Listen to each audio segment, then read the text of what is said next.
Bismillah, alhamdulillah, wassalatu wassalamu ala rasulillah.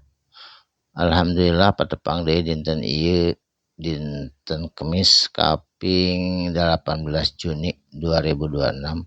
Masih dina surat An-Nur ayat ke-53. A'udzu billahi minasyaitonir rajim. Bismillahirrahmanirrahim.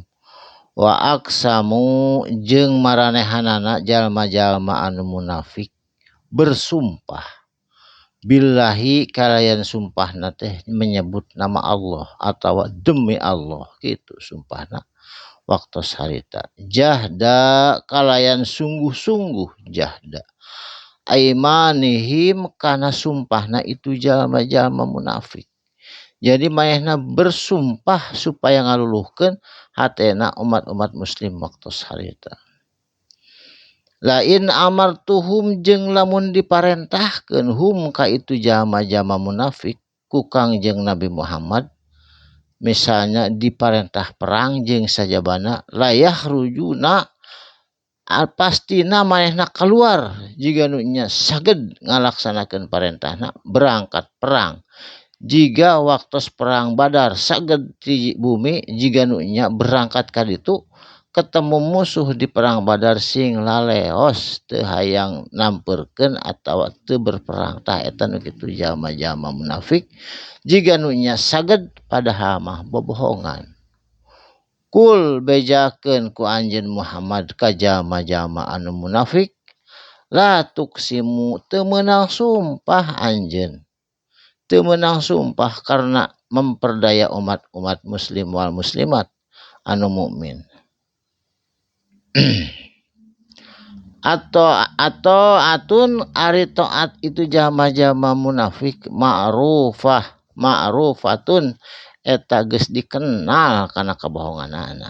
Jadi umat munafik mah terus dikenal misingnya ge bersumpah da moal percayaeun umat muslimin mah.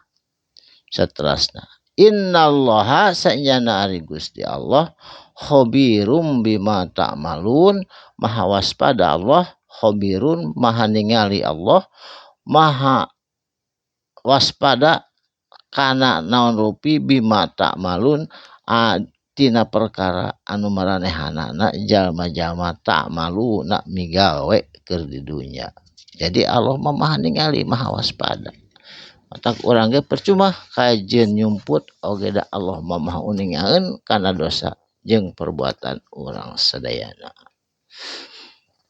Saterusna kul bejakeun ku anjeun Muhammad ka jalma-jalma mukminin mukminat muslimin muslimat waktu sarita di kota Mekah bejakeun naon atiullaha kudu taat anjeun sadayana Allah ka Gusti Allah ulah beunang kaperdaya ku jalma-jalma munafik. Wa atiur rasula jeung kudu taat ka rasulna Allah. Taat teh kumaha? Migawe anu diparentahna kalayan nyegahan anu dilarangna ku Allah sareng Rasul.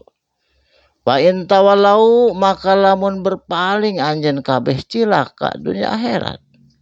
Fa innama mangka sanyana naon perkara alaihi anu dibebankeun ka Rasulullah mahamilu naon perkara anu dibebankeun ka Rasulullah wa alaikum eta teh kawajiban anjeun migawena mahumiltum naon anu dibebankeun ka anjeun. Jadi Rasul marentahkeun urang sadaya anu kudu migawe kana naon anu tos diparentahkeun ku Kangjeng Nabi Muhammad sallallahu alaihi wasallam kalangkungan malaikat Jibril. Satrasna wa in tuti'uhu jeung lamun taat hu ka Allah jeung Rasulna tahtadu tangtu anjeun kabeh kenging hidayah atawa pituduh ti Allah Subhanahu wa taala.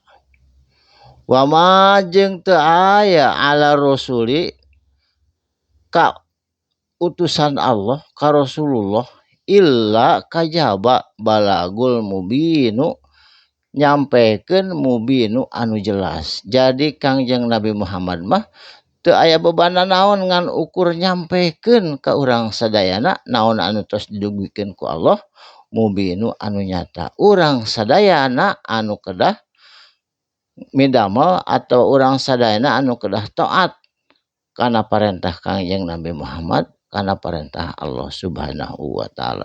Lamun urang taat kana parentahna salamet insyaallah dunya akhirat. Mun urang berpaling tangtuna cilaka di dunya, cilaka di akhirat. Jadi urang kedah taat ka Allah jeung Rasulna.